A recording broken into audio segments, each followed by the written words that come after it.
nandito nga pala tayo ngayon sa Pasig Esplanade. So, i-discover natin kung ano ang meron dito sa bagong pasyalan sa Maynila.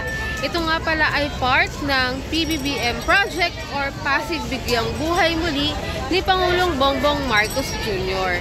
So, tara, tingnan natin kung anong makikita natin dito sa Pasig Esplanade. Sobrang daming tao ngayon dahil ngayon ay Sunday. Ayan, jam pack. Ayan, grabe, sobrang daming tao, guys. So, maraming mga magjowa dito. Tapos, pang-pamilya din siya.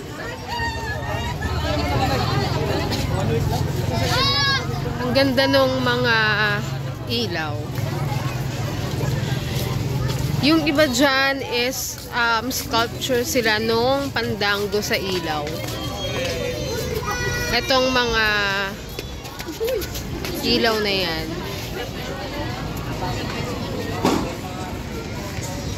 Diba? Intricate mga designs.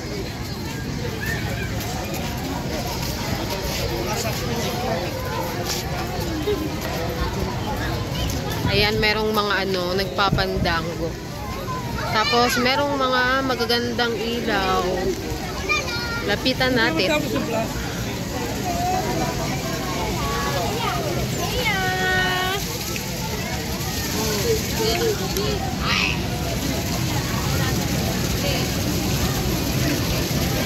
Mga salamin, sining ng mga Pilipino. Pandango sa ilaw. At may mga makukulay na fountain. Ganda rin. Wala namang bayad dito.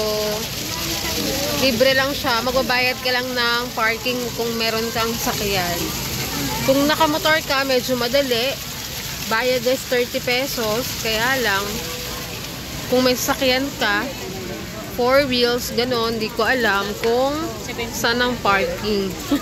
At kung magkano.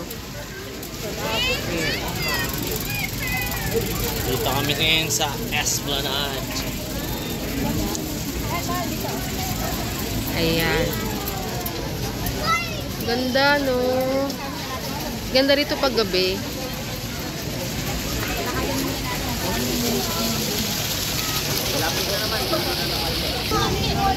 Sa likod nga lang pala ito nitong post office ng Maynila. Ayan, yan yung post office actually.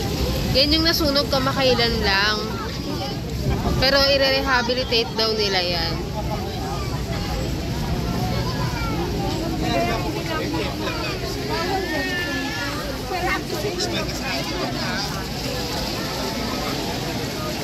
Ganda ng mga ilaw.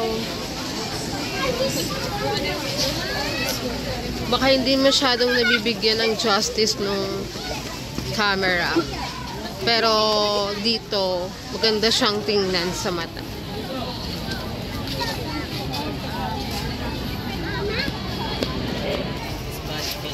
Karugtong siya nitong Jones Bridge. Yun.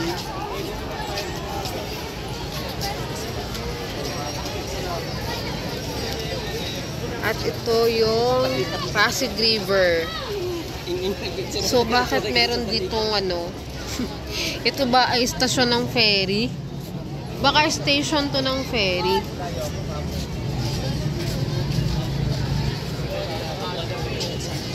Meron kasi dito right side.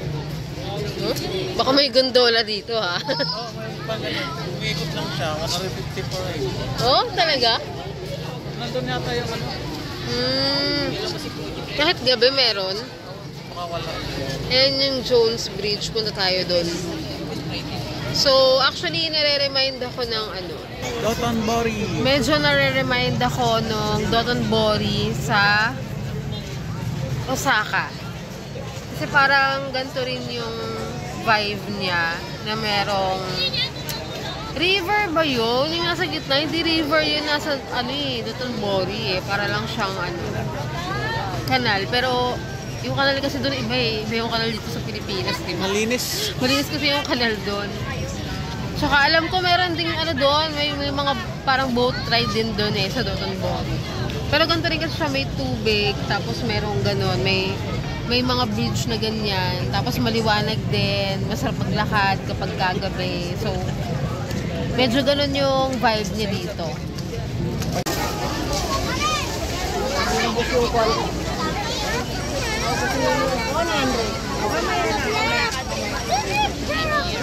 Ayan. So, ganito yung maaabutan nyo kapag pumunta kayo ng linggo ng gabi. Sobrang daming tao.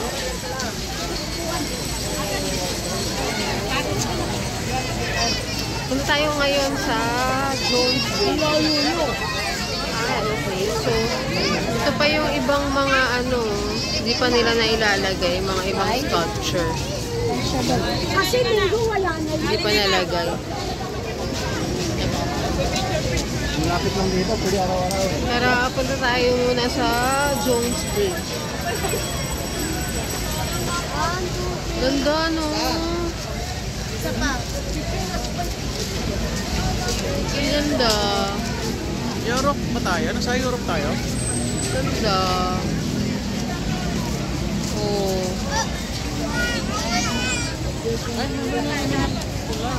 Fairness. Ayun. So, hindi pala tayo makakapunta sa Jones Bridge. Mamaya na lang. Dahil, kailangan pala mo lang bumaba dahil nasa kabila ang hagdan. There. So, diretso muna tayo dito sa may ilalim. Tingnan na lang natin kung anong meron dun. Tara? Tara?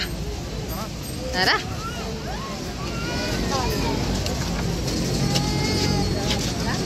Kailangan ano tayo nakabuo. Nasa Europe na tayo.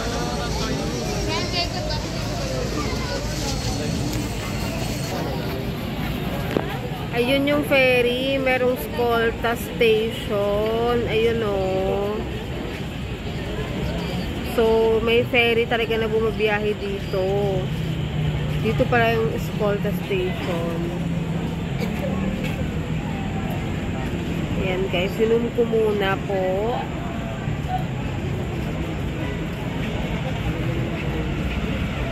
Sorry, medyo nag-flicker siya kasi naka-zoom. Ayan.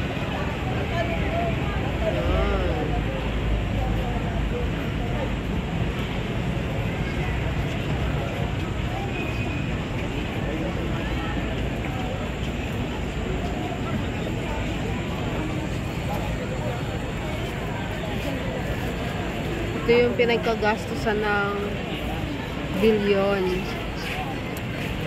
Actually guys, ano pa lang to? 500 meters pa lang siya. Pero ang plano talaga dito is ano daw? 28 kilometer?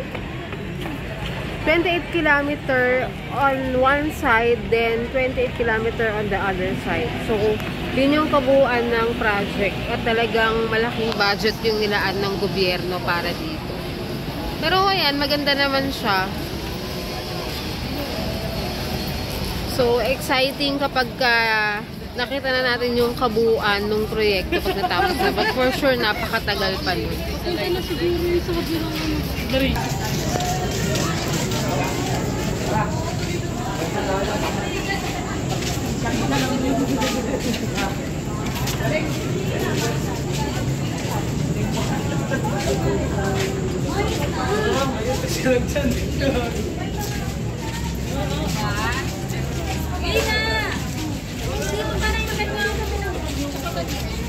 Anong bridge yung sa kabila?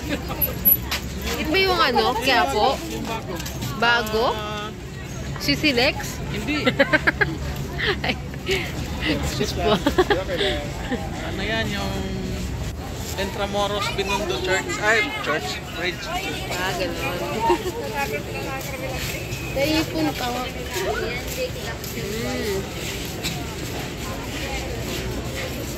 Ayan, so we've reached the end of it. Again, 500 meters pa lang ito. So, incomplete pa yung project. Tingnan nyo, oh. So, yan pa yung gagawin. Haba pala, no? Akala ko naka-build na siya. Tapos, kakabitan na lang ng mga ano, ilaw-ilaw. Ayun pala talagang gagawan pa lang pala talaga. Kaya pala malaking malaking budget yung lalaan dito.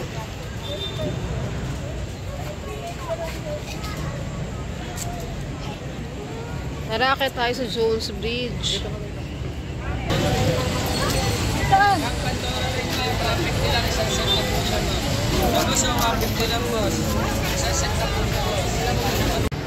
So, umakyat tayo dito sa Jones Bridge. Dito naman tayo mag-explore. Dito tayo umakyat.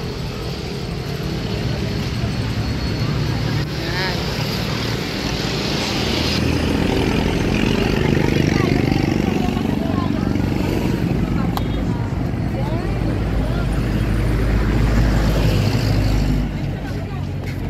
Yung beautification ng Jones Bridge ang naunang project. Hindi against the light. Oo. Against the light.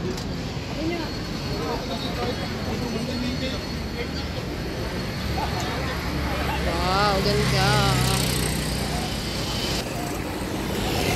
Yan, papunta na to ng Chinatown or Binondo. Doon.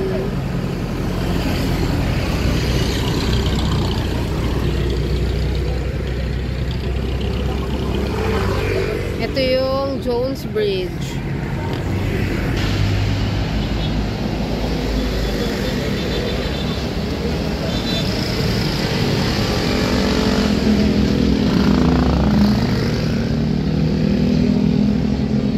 Daming tao.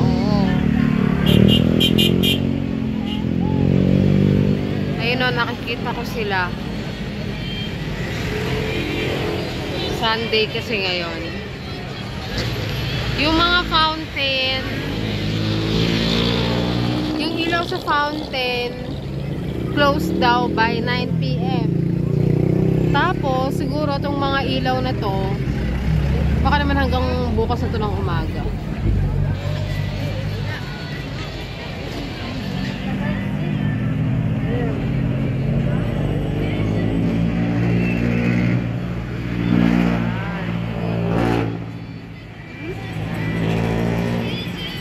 Sortin mo mga nakatira dyan. Ha? Uy, may LRT. Kasi ang kulit eh. Ano na pasilip ng silip yan? Ay, tayo nakalantik na ba? Let's continue our walk. Tingnan mo lang yan. Hindi na sila.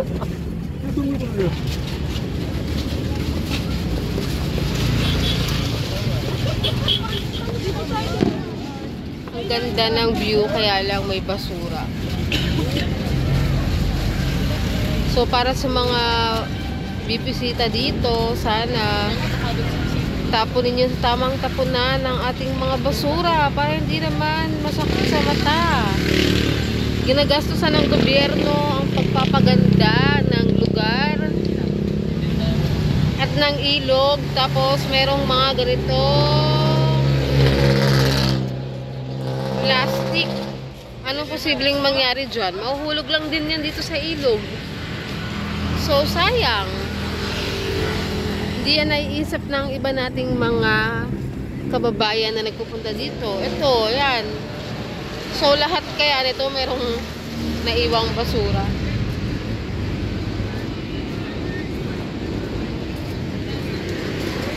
Talagang lahat, no? Design nga. Ano yan? Design? Grabe naman yan. Oh, ito din. Meron din. Ay, nako. Ito pa. Daming kalat. Pinapaganda ng gobyerno yung lugar natin. Tapos, mga walang disiplina naman yung mga taong nagpupunta dito. Ganyan lang ginagawa nila. Oh. Ayan. Anto, design. Sayang. So, malapit na tayo dito sa dulo ng Jones Bridge. Again, papunta na yan sa Chinatown. And itong nasa kabilang bridge ay Intramuros Binondo Bridge. Bago lang siya. Na ang design niya ay kamukha ng ano nga yun? Golden Bridge. London Bridge. London Bridge. Ito ang kahabaan ng Jones Bridge.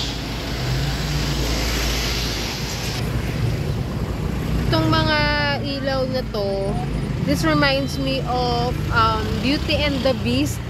Diba meron siyang mga kaibigan na ano, ganyan, yung may buhay, sumasayaw. Cute. Then, ito yung part of the Pasig Esplanade. Again, for now, it's just a span of 500 meter. But soon, magiging 28 kilometer daw ito upon completion of the project. And ganun din sa kabila, ito-develop din daw yan. So makikita natin dito sa kabilang side yung Escolta Station ng ferry. Ayan. So imagine kapag natapos na yung project na yan, sobrang ganda na dito, nagliliwanag na yung paligid ng Ilog Pasig. Itong Pasig Esplanade na portion na ito ay nasa likod lang nung Manila Post Office building. Yon, so yan yung nasunog last time, pero i-rehabilitate daw nila yan. So yan. Ngayon ay Sundays ng gabi, so kita-kita natin na marami ding mga nagpupunta dito, family, may mga barkada, may mga magjowa, spend the night. Sana meron siyang portion na ano, no, yung parang pwede mong pagtambayan, tapos pwede kang umupo, tapos magkape-kape, no, chill. Pero sabi naman kasi dun sa project, like magkakaroon daw ng mga anong tawag doon? Plaza, tapos yung mga bikers path at saka mga joggers path. Yan yung plano dito sa Pasig Esplanade. So again, this is part of PBBM project or the Pasig Bigyang Buhay Muli ni Pangulong Bongbong Marcos. Again, this is the Jones Bridge. So, punta kayo dito guys. Libre lang naman siya, wala siyang bayad.